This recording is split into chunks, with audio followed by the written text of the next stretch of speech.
So hello everyone, this is Devaa Haley Mitchell here, and I'm going to share with you about a topic that seems very much up in the collective right now. I know it's been very up for me personally and seems also alive in so many of the women I've been speaking to. And this is the topic of fallowness, or lack of fallowness, and rest. And you'll notice that I'm wearing black today, and I'm doing that purposely and consciously because for me, when I put on the color black, and in the work that we do with women, it is the color of one of the archetypes. That is an archetype we call the Queen of Death. And she is really about surrendering into the darkness, into the quiet, into spaciousness, and doing and welcoming what is so natural in nature. As nature moves into the fall and then into the winter, we move into this time outside of quietness, when the buds all are doing the work inside the branches, when everything gets still and quiet and calm. And that is a very natural and fundamental part of the cycle of the ebbs and the flows and the ebbs of life, to come back to this stillness. And yet for most of us who live in a Western culture, it is not so celebrated. Most of us are in what I would call a constant state of spring or summer, where it's always full, it's always moving, it's always alive. And it's even more than that. It's multitasking, it's fullness, it's pushing, it's driving, it's expanding. And what's happening as a result of that, of not taking the space, of not taking the fallowness, of not taking the downtime, is many of us are feeling deeply exhausted. We're feeling overwhelmed, we're feeling tired. And an epidemic is also going on around adrenal fatigue, which is especially pronounced in women right now, which is where women have been using our adrenals to just keep going, to keep pushing, to keep moving. And because we don't have in our bodies the natural states, the natural levels of testosterone, which men use to push through, women use our adrenaline. And we overuse our adrenal glands, and so they're getting fatigued. And it's a major epidemic. I was just reading that they're saying in studies that in Western cultures, up to 80% of people are experiencing adrenal fatigue, also known as adrenal burnout, at some point in our lives. And I think this is a topic and an issue really worth looking at. I was also just looking at a book that a friend of mine wrote. Her name's Joan Borisenko. She's a Harvard-trained doctor, and she wrote a book called Fried, where they really look at all the stages of burnout and what can happen. And I know that we're going through this in mass right now. It seems like many of us, this is something I've personally experienced, and I've been working with my own adrenals and really looking at, what is natural, what is sustainable, and giving permission to this energy of stillness, of blackness, of really slowing down. And as I'm doing that in my own life, I'm noticing how challenging it can be when around me all the signs and the culture is, no, keep going and keep expanding and keep producing, putting out more. And yet there's something deep in my being which is asking for something different. It's wanting the stillness. It's wanting the slowing down. And I don't think that I'm alone as I speak to other people. It seems like there's this longing and there's this hunger. And yet there's a not knowing how to really do it in a culture that's pretty fast moving right now, pretty fast paced.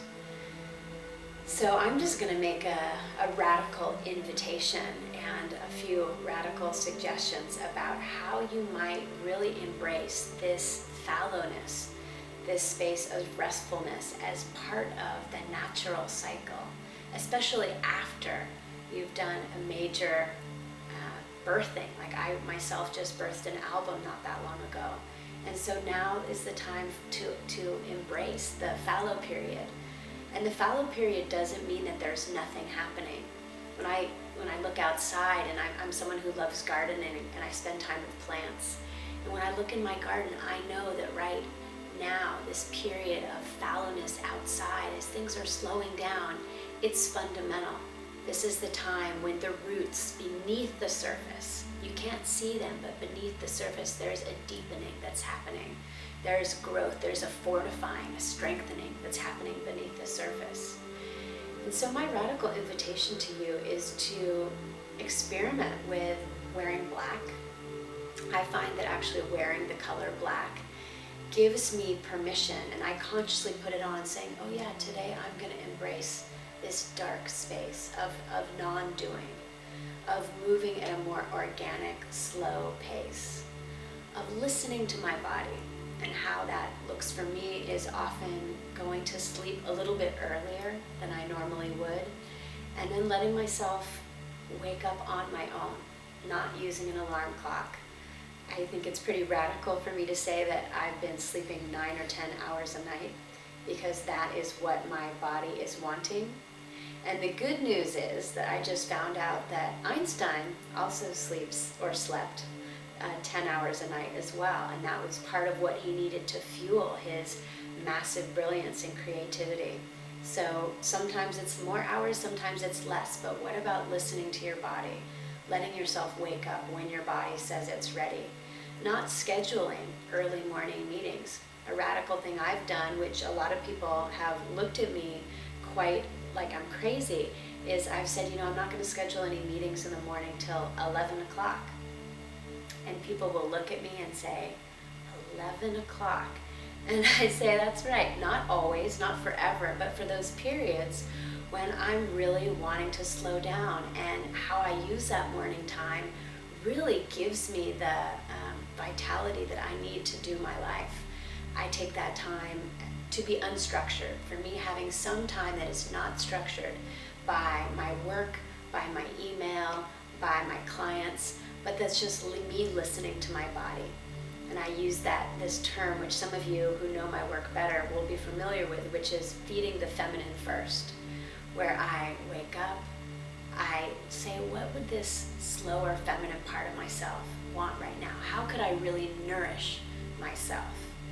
And it often looks like moving slowly in and out of the shower, taking the time to just really feel the water on my body in the morning, taking the time to put often coconut oil on my body and just feel the sensation of that, the smell of that, the yumminess of that.